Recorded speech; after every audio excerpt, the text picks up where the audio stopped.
I've never gone to the movie theater and been like, hold on, honey, let me check the Rotten Tomatoes. Oh, Me either.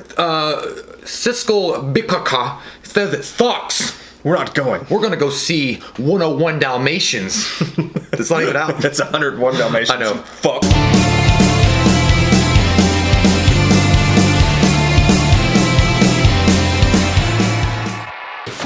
Shit. Hey guys, welcome back to We Watch the Movie. I'm Mike. I'm Jay. And we used to do this thing with Rotten Tomatoes where when a big movie that we were talking about, I think the last one we did was Batman vs. Superman, where we don't get critic screenings because we live in Kentucky. We're far away from all the fancy shit. We don't get any screenings early or anything We get like KFC that. though. We do have KFC. We have multiple We have KFCs. the original KFC. And we have LA. Oh. You guys don't know what that is. LA is delicious. You should try it. The Joker movie has just screened at like the Venice Film I heard he's a villain of Batman. Yeah, it's true. Oh, You're not wrong. You're not misled crazy. in your That's information, crazy. Jim. He puts on a happy face. But the movie screened at the Venice Film Festival, and the Rotten Tomatoes reviews are in for it. So we figured let's look at it. We're not going to see the movie until the rest of you guys do, but let's look at it, see what they're saying about it, and see how we feel about what the fuck they're saying about it. Cool. If a movie looks interesting to me, I've disagreed with critics so many times in my life, so hardcore about stuff, Batman vs. Superman, Man of Steel, that I'm going to go see it no matter what. But it's fun to look at them and get a little piece of the feel of what people are saying about the movie. So let's do that. All right. So you said you wanted to go with Let's the go Rotten with the ones Rottens first. I always like to go with the bad news first to the good news. But overall, it's an 86% fresh rating, and the critics' consensus says that Joker gives its infamous central character a chillingly plausible origin story that serves as a brilliant showcase for its star and a dark evolution for comics-inspired cinema. Me likes That's that. what I voted Me likes that in the consensus. microwave. That's a good thing for critics to have. Touch my burrito. That consensus with the burrito. All right, so you want to start with so here, I'll read. -1.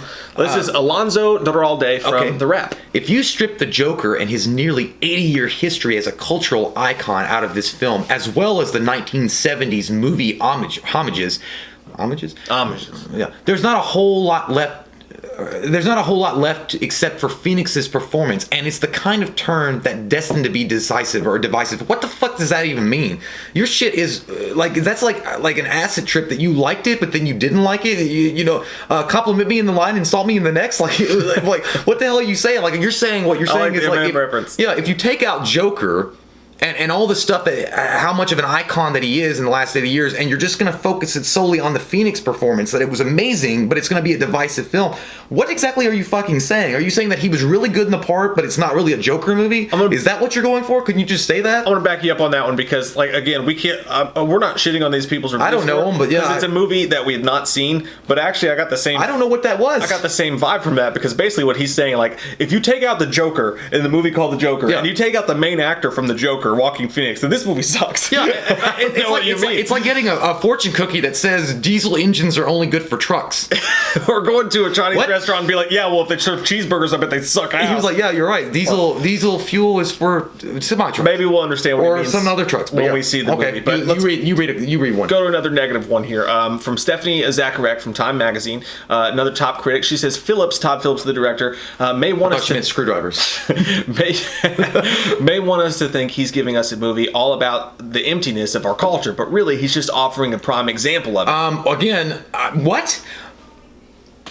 I don't know. Maybe I don't. Okay. I think we have to see the movie to get that one.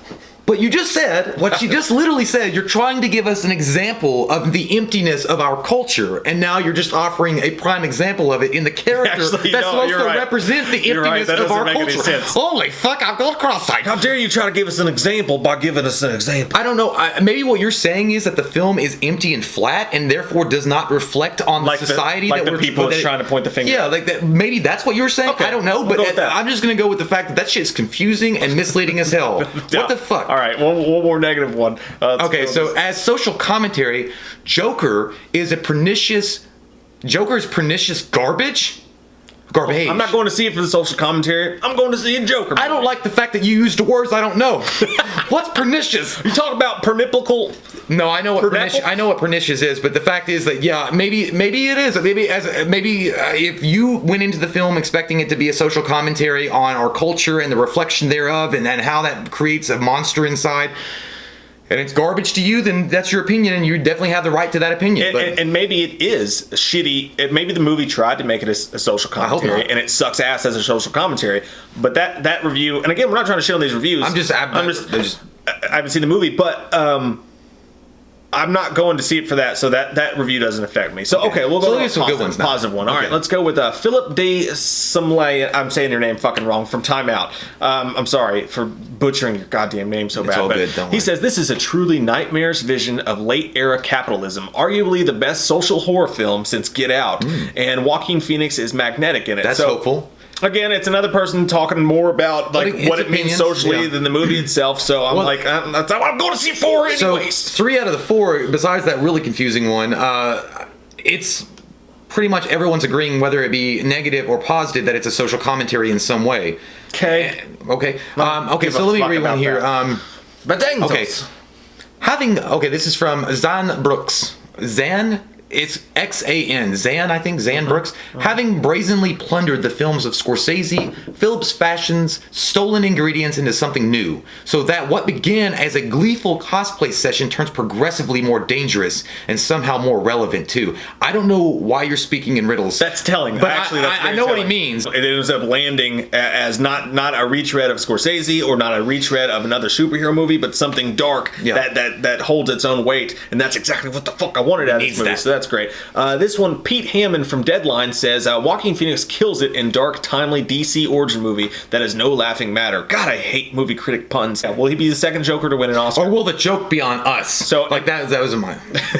But yeah, that's awesome. I mean, and you know what? I think a lot of people, when we did the trailer reaction for the Joker, the newest trailer, a lot of people were like, Joaquin, get ready for your Oscar. I could definitely smell Oscar performance, but based on the history of how the Oscars treat comic book movies, even if it's the greatest fucking thing out there this year, like it's so amazing and it's so enthralling and people love it and they relate to it, and it's something that really captures just the essence of a broken person pushed to the limits and going over to the edge of insanity. Even if it's those kind of that film, they'll be like, it's a comic book movie. And I maintain. Are you serious?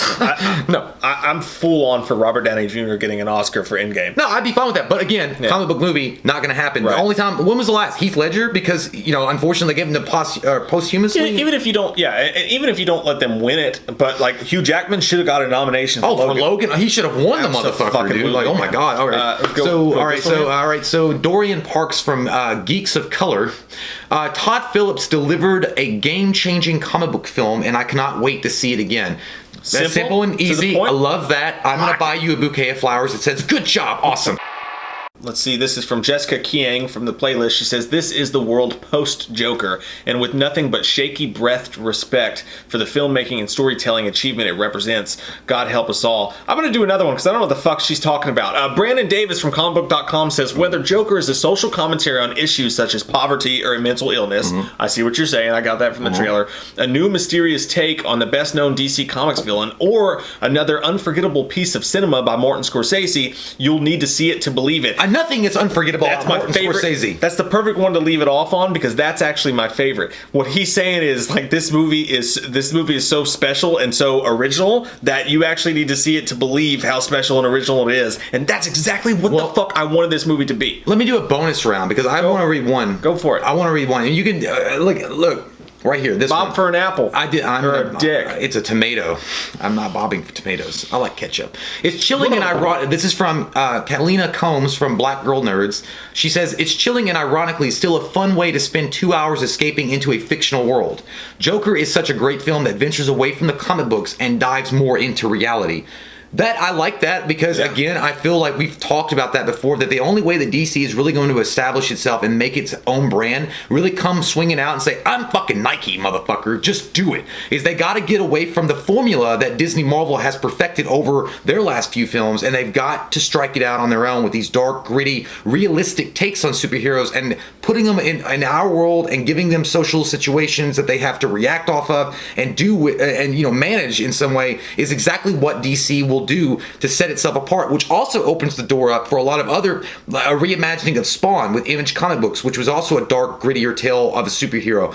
You got to have those kind of elements that offset each other, such as a Marvel Disney where it's fun and it's family and it's inclusive and everybody, you can take your grandkids to see it and that's all fun, and there's some good elements as far as dark and gritty social commentaries on there as well. But then you want to go and have something that's that's really something fresh and new, and it's in its own way a little bit of a break of what would be considered the normal mold for superheroes nowadays as far as the cinematic universe is concerned. And what she's saying is it's great escaping into a fictional world for 2 hours, but at the same time it's diving into the reality in some ways of what the reason why Nolan works so well in that trilogy is because you could almost see it happening. Like a billionaire, a multi-billionaire. I mean, he doesn't have superpowers. He doesn't have superhuman strength or anything like that. He just is a really rich motherfucker that's in better shape than Bill Gates and creates a suit of armor and goes out and does what he feels is the justifiable, morally right thing to do. And in the meantime, runs into psychopaths that, again, are not superhuman.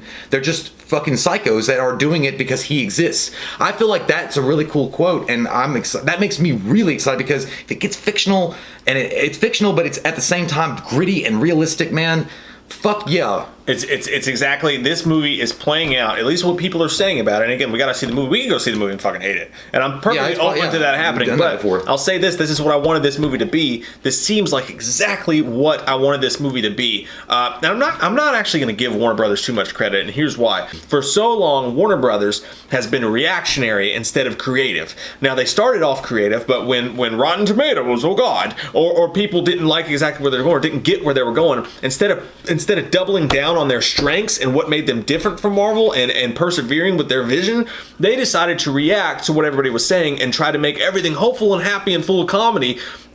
Superman's not wearing red underwears outside of his cape, and that works for Marvel. Marvel's great. I love Marvel. But at this time, I feel like, in my personal opinion, that Marvel peaked, and it was an amazing peak because the Endgame was fucking legendary. It's amazing. But I feel like Marvel peaked with that, and Marvel's still going to continue to do good things. But if you're DC, what we've always said is stop trying to be Marvel. Pivot and fucking do your own thing. Pivot. Do everything Marvel can't do because they're owned by Disney and because they're Marvel and because they have the expectations that they have. If it's a one shot, it's a one shot. That's great. You don't have to build a fucking universe around every goddamn interesting thing that exists in this fucking world. Movies were built on original storytelling. You know, that's what they that's how we got here. Marvel did not fucking create movie making. Everything does not have to taste like a Marvel movie. You feel like you sound more like you're in a church on a podium. No, and then I told him, I said, don't you dare come around here asking me. But then I saw Satan in the doorway. My apple seeds again. Not without some pale. And I'm not saying that everything in the DC universe has to be dark and bleak and Batman Begins. I'm not saying that. Like, keep your Aquamans. Yeah. Let them Wonder Woman. Let them be fun box office movies. Keep your Wonder Womans. Let them be fun box. If you want to make a fun box office. Even Superman in some extent. I'm just saying, and again, Man of Steel wasn't rated R, okay? By the way, people that were hating on that, it was a good movie. And it was a good movie enough that kids still got it. It was Superman. It wasn't like a fucking deadly Superman that was laser. But you don't have to connect everything. So if you want to make a happy Superman movie, and then the next time, like you've got a director with like James Bond. How many fucking different movies are there that don't connect, that are crazy and the stories are nuts and they still work out great? If you have a director that says, hey, I have a great idea for a dark Superman, and this other guy goes, hey, I want to make a fucking Christopher Reeves type happy Superman. You're doing both. Why don't you pick the best scripts and the best stories instead of the best, oh, this sounds like something that Rotten Tomatoes would like. Dude, imagine this. Imagine having a Superman, even if it was a connected universe, I would fucking, oh my God, I would pay like $50 at least to go see a Injustice movie. With the dark Superman and Batman fighting him and just making Superman completely irreversibly evil. Yeah. It would be such a turn on its head, and it is a dark movie. He punches the fucking Joker right through the chest and takes his heart out. Like, woo! What I'm trying to say is just make your own penis showing. Do your own thing. It's okay. We love your fucking faces. How excited are you guys for the Joker? How do you feel about the reviews? How do you feel about what's being said about it? We love your fucking faces. If you're new to the channel, click that subscribe button and get some goddamn wham up in you. Yeah, and if you're gonna talk shit about DC and you're gonna continue to talk shit about DC, just keep my dick in your mouth and leave Marvel out it. We watched a movie. Yeah. We watched a movie. We watched it. We watched a movie. Yeah. You know what? We did a review. We watched a movie. We watched a movie.